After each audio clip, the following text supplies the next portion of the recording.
আসসালামু আলাইকুম, সবাইকে আমার চ্যানেলে স্বাগতম। আজকে আমরা কেন্দ্রমুখী ত্বরণ কাকে বলে এবং এই কেন্দ্রমুখী ত্বরণ a = v²/r এই রাশিমালা আমরা প্রতিপাদন করব। তো প্রথমে আমরা কেন্দ্রমুখী ত্বরণ কাকে বলে এটার সংজ্ঞাটা একটু দেখে নিই। বৃত্তাকার পথে ঘূর্ণায়মান কোনো বস্তুর কেন্দ্রের অভিমুখে যে ত্বরণ কাজ করে তাকে কেন্দ্রমুখী ত্বরণ বলে। গাণিতিকভাবে আমরা কেন্দ্রমুখী ত্বরণকে a = v²/r দ্বারা প্রকাশ করে থাকি। তো এই যে কোনো একটা বস্তু, ধরেন এই যে বলটা, এটা একটা বৃত্তাকার পথে ঘুরে, বৃত্তাকার পথে ঘোরার কারণে এই বলটার কেন্দ্রের দিকে সে একটা ত্বরণ ফিল করে, একটা এক্সিলারেশন ফিল করে। এই এক্সিলারেশনটাকে আমরা বলি কেন্দ্রমুখী ত্বরণ। এখানে এ কেন্দ্রমুখী ত্বরণ, ভি এই বস্তুটার বেগ, আর আর বস্তুটা কত ব্যাসার্ধে বৃত্তাকার পথে সে ঘুরতেছে। তো চলেন আমরা এই যে ইকুয়েশনটা আছে a = v²/r এটা প্রমাণ করি। তো আমরা জানি যে রৈখিক বেগের ক্ষেত্রে s = vt, যেখানে s সরণ, v বেগ আর t সময়। একই কনসেপ্ট ইউজ করে আমরা কৌণিক বেগের ক্ষেত্রে বলতে পারি যে থিটা = ওমেগা t, যেখানে s কি আমরা একটু পরিচয় দিই। s সরণ, সেখানে থিটা কিন্তু কৌণিক সরণ, থিটা কৌণিক সরণ। s যেখানে সরণ, থিটা সেখানে কি কৌণিক সরণ, আর t তো সময়। আর এখানে ভি বেগ, এই যে বস্তুর বেগ, আর ওমেগা এটার কৌণিক বেগ। তাহলে ভি আসলে রৈখিক বেগ আর ওমেগা কৌণিক বেগ। এখন কথা এই যে আমাদের থিটা = ওমেগা টি, এটা আমাদের একটু পরে কাজে লাগবে। তো আমরা আবার একটু ছবিটা আঁকি যে একটা বস্তু এরকম একটা বৃত্তাকার পথে সেটা মুভ করতেছে। ধরেন বস্তুটা এদিকে মুভ করতেছে, ভি বেগে মুভ করতেছে। এখন এই বস্তুর কেন্দ্র থেকে তার দূরত্ব আর। তো সেক্ষেত্রে আমরা এই আর ভেক্টরটাকে আমরা বের করব। ধরেন বৃত্তের এই দিকটা এক্স অ্যাক্সিস আর এই দিকটা বৃত্তের ওয়াই অ্যাক্সিস। এটা বৃত্তের ওয়াই অ্যাক্সিস। এক্স অ্যাক্সিস সাথে আর ভেক্টর ধরেন থিটা কোণে আছে, ঠিক আছে? তাহলে আমরা জানি যে এক্স অ্যাক্সিসের সাথে আর ভেক্টর যদি থিটা কোণে থাকে, তাহলে এই যে আর এর যে এক্স অ্যাক্সিস বরাবর উপাংশ সেটা হবে আর cos থিটা, সেটা হবে আর cos থিটা। আর ওয়াই অ্যাক্সিস বরাবর সেটা উপাংশ যেটা, সেটা হবে আর sin থিটা। ওয়াই অ্যাক্সিস বরাবর যে উপাংশ আছে সেটা হবে আর sin থিটা। তাহলে এক্স অ্যাক্সিস বরাবর আমাদের উপাংশ আর cos থিটা, এবং সেটাকে ভেক্টোরিয়ালি প্রকাশ করতে চাইলে আই ক্যাপ দিয়ে গুণ করতে হবে, কারণ এক্স অ্যাক্সিসের দিকে আয়তাকার একক ভেক্টর আই ক্যাপ, আর ওয়াই অ্যাক্সিসের জন্য আমাদের সেটাকে জে ক্যাপ দিয়ে গুণ করতে হবে।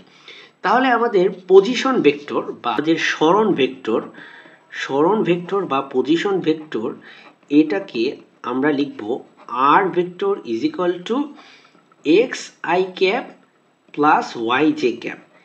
এই যে পজিশনে বস্তুটা বসে আছে, এটার এক্স আই ক্যাপ দূরে আর ওয়াই জে ক্যাপ দূরে বসে আছে এটা।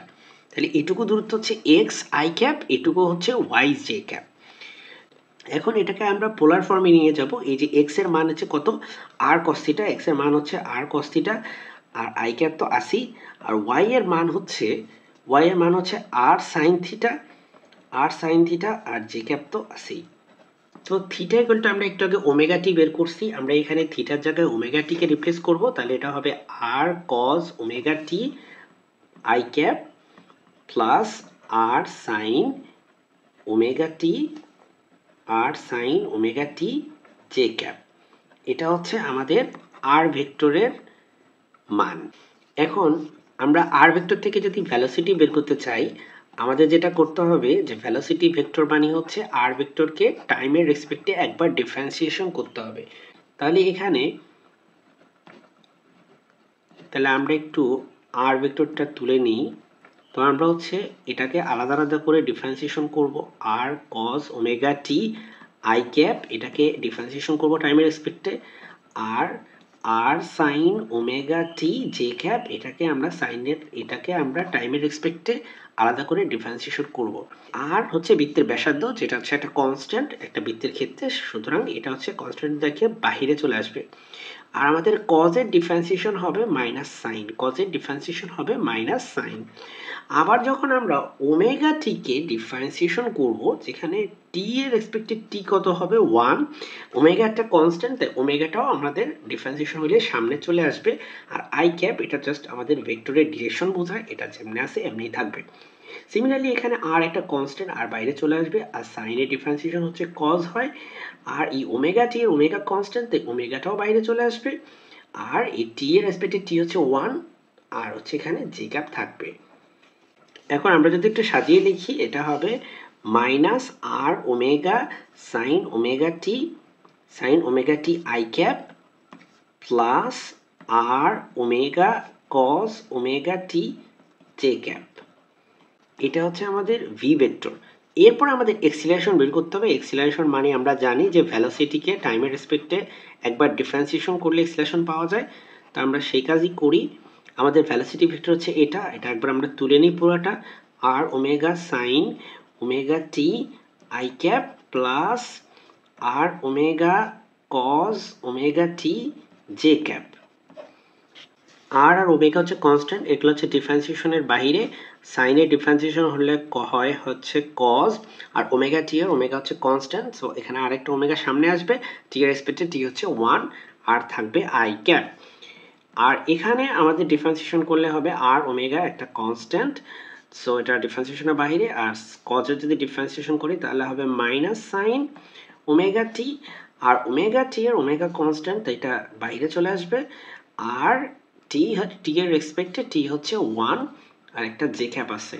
তা আমরা দেখতে পাচ্ছি যে আমরা যদি একটু রিঅ্যারেঞ্জ করে লিখি যে R omega square cos omega T I cap minus R omega square sine omega T J cap. এখন আমরা এখানে একটু কমন নিতে পারি, মাইনাস ওমেগা স্কোয়ারকে কমন নিয়ে নিই, সেক্ষেত্রে আমাদের থাকে R cos omega T I cap plus R sine omega T J cap. তো আমরা একটু মনে করে দিতে চাই, এই যে আমাদের R cos omega T I cap আর R sine omega T J cap, এটা হচ্ছে আসলে আর ভেক্টর, এটা আর ভেক্টর ছাড়া আর কিছুই না। তাহলে আমরা এখানে রিপ্লেস করে এটাকে জায়গায় কি লিখতে পারি, আমরা লিখতে পারি মাইনাস ওমেগা স্কোয়ার আর ভেক্টর, এটা লিখতে পারি। সো আমাদের এ ভেক্টর হইছে মাইনাস ওমেগা স্কোয়ার আর ভেক্টর। এখন এইটা হচ্ছে একভাবে প্রুফ করা যায়, এটাও আমাদের যদি পরীক্ষায় আসে আমরা এভাবে লিখতে পারি। আবার যদি আমাদের ভি দিয়ে আসে সেক্ষেত্রে আমরা A vector is equal to minus, আমরা জানি যে V equal to omega R, এটা আমরা ইউজ করব এখানে। তাহলে ওমেগা ইজ ইকাল টু হচ্ছে V by R, right? Omega is equal to হচ্ছে ভি বাই আর, এখানে হয় V square by R square into R vector, আর আমরা ভি স্কোয়ার বাই এখানে একটা আর রেখে আরেকটা আর কে আমরা আর ভেক্টর নিচে দিয়ে দিলাম, তার মানে আমাদের আর স্কোয়ার ছিল, একটা আর এখানে রাখলাম, আর আরেকটা আর আমরা হচ্ছে এই জায়গায় আর ভেক্টরের নিচে দিয়ে দিলাম। এখন আমাদের মাইনাস ভি স্কোয়ার বাই আর, এই আর ভেক্টর বাই আর এটা হচ্ছে আর ক্যাপ হবে। আমরা জানি কোনো একটা ভেক্টরকে, কোনো একটা ভেক্টর এ, তাকে যদি তার মান দিয়ে ভাগ করা হয় তাহলে সেটা হয়ে যায় একক ভেক্টর। তার মানে এখানে এ ক্যাপ বা এ হ্যাট, এটাকে আমরা বলি হচ্ছে একক ভেক্টর, রাইট? এটা হচ্ছে একক ভেক্টর। সিমিলারলি এখানে আর ক্যাপ, এটা হচ্ছে একক ভেক্টর। সুতরাং আমরা পেলাম যে A vector is equal to minus V square by R into R cap. এটা হচ্ছে আমাদের আরেকটা টাইপের প্রুফ। যদি আমাদের পরীক্ষায় এটা চায় তাহলে তো এ পর্যন্ত লিখতে হবে। এখন যদি আমাদের মান বের করতে হয়, আমরা মান বের করার জন্য আমরা জানি যে একক ভেক্টরের মান হচ্ছে 1, সুতরাং এ ইকুয়াল টু হবে ভি স্কোয়ার বাই আর। আমরা এই নেগেটিভে ইন্টারেস্টেড না, আমরা শুধু মানে ইন্টারেস্টেড, সেক্ষেত্রে আমরা নেগেটিভটাকে অ্যাভয়েড করব, আর একক ভেক্টরের মান তো 1, সুতরাং আমাদের A equal to V square by R, এখানে লিখে দিব মান নির্ণয়। সুতরাং আমাদের যে কাঙ্ক্ষিত উত্তর সেটা কিন্তু প্রমাণিত হলো। সকলকে ধন্যবাদ আমার ভিডিওটি দেখার জন্য। পরবর্তী ভিডিও দেখার আমন্ত্রণ রইল। আল্লাহ হাফেজ।